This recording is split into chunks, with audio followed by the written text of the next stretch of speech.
Hannibal Lecter. Hannibal Lecter isn't just a killer. He's a paradox in human skin, an elegant, brilliant mind wrapped around a black hole of appetite.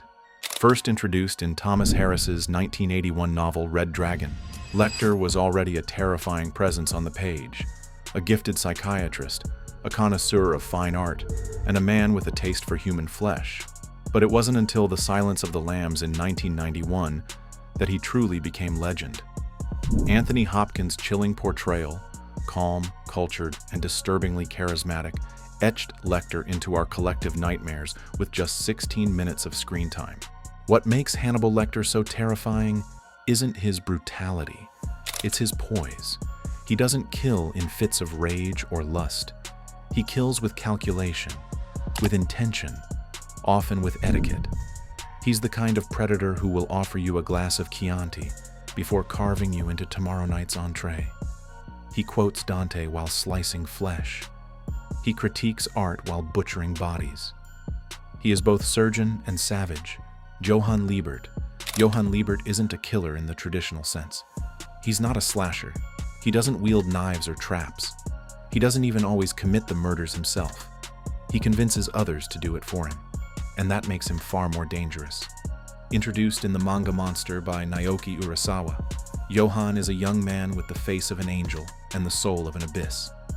A survivor of horrific psychological experiments, he emerged not broken, but refined, empty, cold, calculating. His motives? That's the horror. He doesn't kill for pleasure or revenge.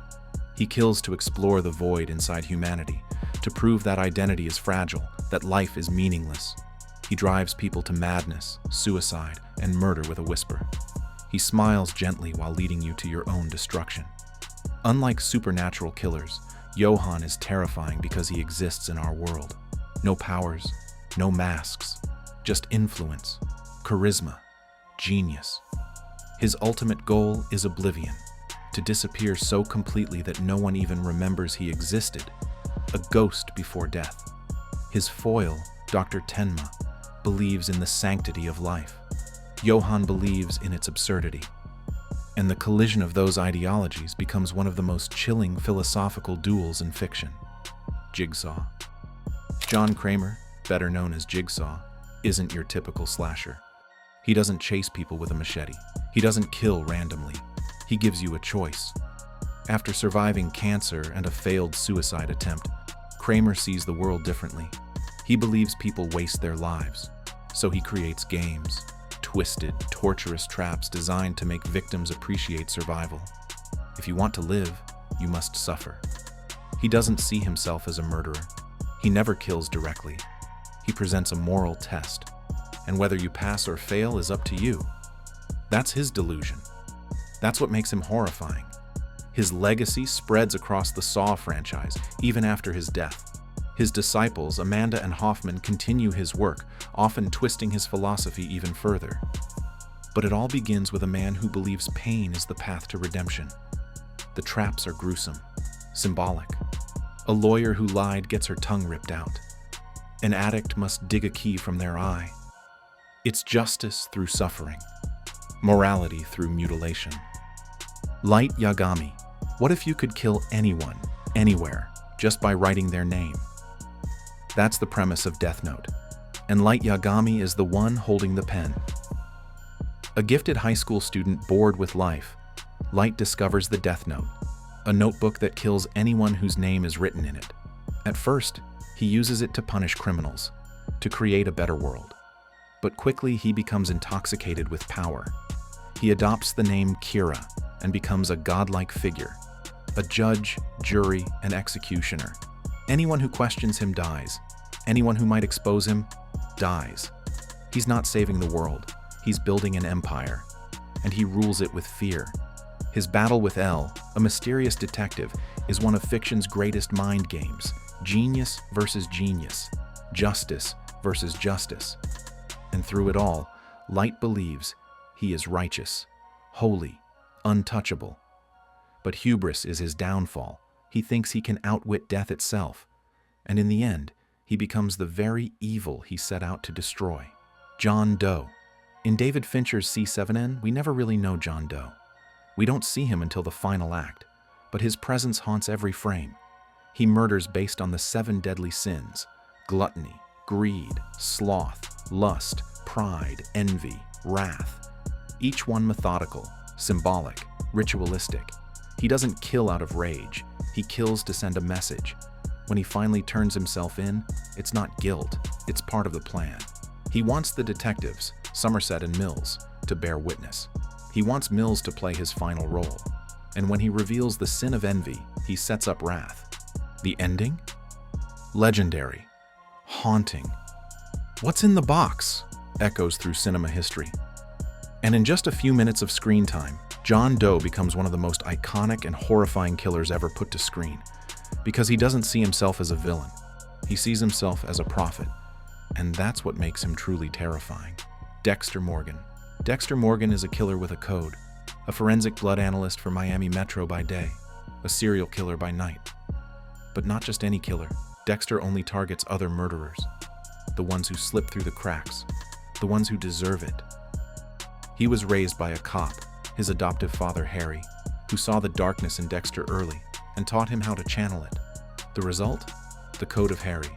Don't get caught. Don't kill the innocent. Be smart. Be clean. Dexter calls his urge to kill the dark passenger. It rides with him. It whispers. And despite his charm, his wit, and his dry humor, he knows what he is. A monster. But he wants to be a monster who does good.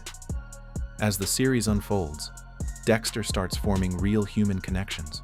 A girlfriend, a son, a sister. And those relationships blur the lines between his mask and who he really is. Can a killer be good? Can he change? Or is darkness his true nature? Michael C. Hall plays Dexter with quiet intensity. And despite everything, the lies, the blood, the bodies, we root for him. Because his victims are worse. Because he believes in a purpose. Because we want monsters to follow rules. Patrick Bateman. Patrick Bateman is what happens when the American dream bleeds. A wealthy, handsome Wall Street executive in 1980s Manhattan. Designer suits, pristine business cards, trendy restaurants. And behind it all, a void. From Bret Easton Ellis's American Psycho, Bateman is a man who kills with the same clinical detachment he uses to discuss skincare routines or pop music.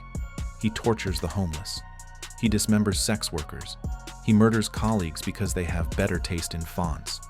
One of the most infamous scenes involves him reviewing a Huey Lewis in the News album before hacking someone to death with an axe. That's Bateman in a nutshell, consumerism fused with carnage, violence wrapped in Armani. But American Psycho is more than gore. It's ambiguity. By the end, we don't know what really happened. Was he actually killing people? Or is it all fantasy? Delusion? A mentally fractured man screaming into the void of capitalism? Christian Bale's portrayal is iconic, inspired by a Tom Cruise interview where the actor seemed cheerful but hollow. And that's Bateman, a smile with nothing behind it. Michael Myers. Michael Myers isn't human. Not really. He's an idea, the embodiment of pure, unstoppable evil. He doesn't speak, he doesn't run, he doesn't feel, he just exists and kills. First introduced in John Carpenter's 1978 masterpiece Halloween, Michael begins as a 6-year-old boy who murders his sister on Halloween night. No motive, no emotion, just the first glimpse of the darkness behind that blank stare. After 15 years in a psychiatric institution, he escapes. And what follows is a killing spree that never truly ends. Michael doesn't taunt his victims. He doesn't gloat. He doesn't need to. He is the void. A walking nightmare in a blank white mask. Actually, a repainted Captain Kirk mask with the eye holes cut wider.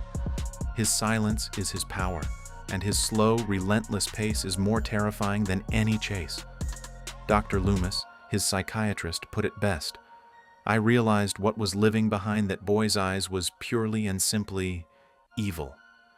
Michael is often called the Shape, a silhouette more than a man, a force of death that can't be reasoned with, explained, or stopped.